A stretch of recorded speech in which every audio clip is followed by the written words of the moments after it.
Hey guys, welcome back to the channel. Thank you for joining me. My name's Chris. This is a glimpse inside, well, what's gonna be on that tool holder. You've probably seen by the thumbnail that it's pretty massive. And so what could I be doing with it? Well, here, I'm about to show you. Check it out.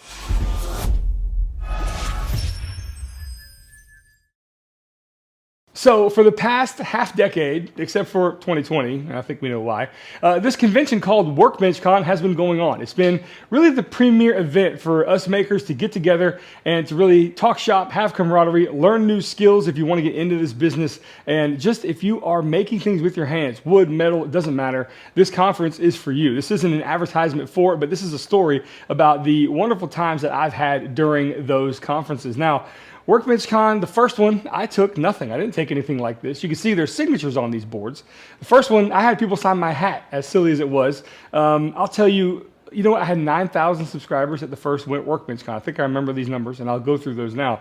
The second one, I had 19,000 subscribers as I've been working full time trying to build a channel. I took a piece of Baltic birch. This is from WorkbenchCon number 2. I'll show you some slow motion images here of these two boxes here, these two pieces of wood. You're going to see them on the screen now. So these are these signatures, and the Apple box that you saw to your left was the third iteration of something I wanted to bring to the conference to have makers sign. And if you guessed, if you guessed it, this big tool holder that I made, well, it's going to be holding the signatures of the people who make up this community, at least a small percentage of them. And I think it's really, really awesome to have these mementos here in the shop. And I've got something special planned for the curator of this event as well. So stay tuned for that. And if you follow me on Instagram, you're going to be seeing updates about this conference right now, because as we speak, or as I'm speaking to you, this conference is going on. All right, so let's just dive into this. Let me show you how I made these massive tool holders, and it's going to be fun. Let's go. All right, the first step is to go ahead and carve out the WorkbenchCon logo here at the CNC using a V-bit. Looks a little fuzzy, but that's going to be cleaned up in the final pass. This piece of plywood is 36 by 24 inches long, and I'm only getting one tool holder out of this thing.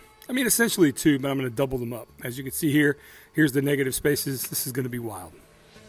Like I said, that final pass did clean that up pretty well, but I'm still going to do some hand sanding. I've got my orbital sander here turned upside down in this custom jig I make that's adjustable. I've got some interest in these. I'm going to bring this to market, but I am curious if you're still interested in sanding things upside down with ease. Let me know if you think this jig is something worth taking to market. All that being said, I've got the WorkbenchCon logo here for color reference. I've got 3 individual small containers, a syringe. I've got Total Boat's dispersion on deck, and I've also got their 2-to-1 high performance resin. If you want anything Total Boat, I've got a link down below in the description with a coupon code as well. Save yourself some money and get some of this really versatile stuff. So now that I'm mixing some of these together, I'm realizing, well, I've got 2 of basically the same color. But what I'm going to do is I'm going to take a little bit of brown to it. For whatever reason, I just didn't film it. So I put a little bit of brown in the one on the left and more on the one on the right, and I think those colors are going to match up pretty well. As you can see, I've got my phone there for reference. All right, let's get to pouring. So I did the most rookie mistake I've ever made with resin, is I didn't seal the plywood before putting in the resin. And look at that, it's just spreading out into the grain. No clue what I was thinking, just completely, my mind was elsewhere, I suppose. And as I'm doing this, I'm like, what am I even continuing for? I guess I could just test it. But look at the spread of that. That is just no good. So here's how you fix that problem. I had to go and recut some more. There you go.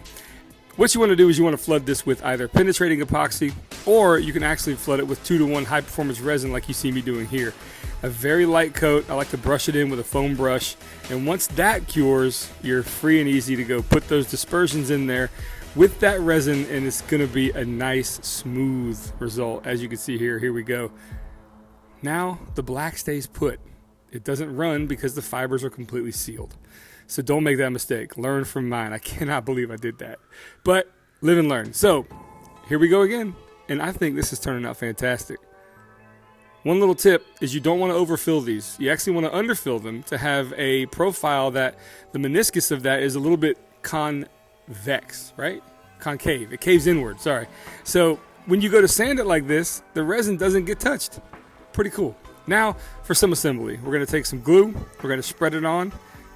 Now that our resin is cured, it's time to line these pieces up and make a permanent bond.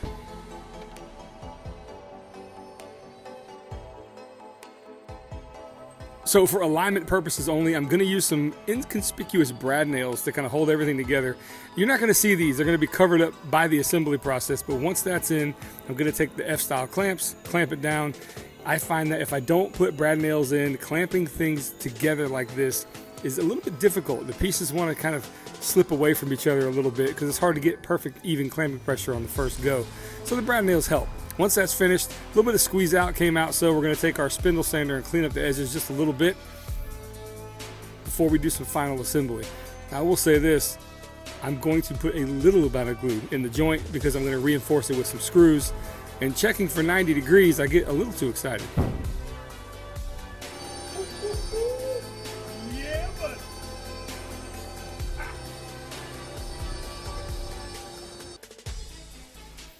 So for a little added support, although I've never made a tool holder this big, so I'm not really sure exactly how this glue is going to hold up. So we're going to put in some trim screws, a couple on the back and then a couple on the top, making sure to pre-drill and then countersink a little bit just to kind of give it that nice even appearance.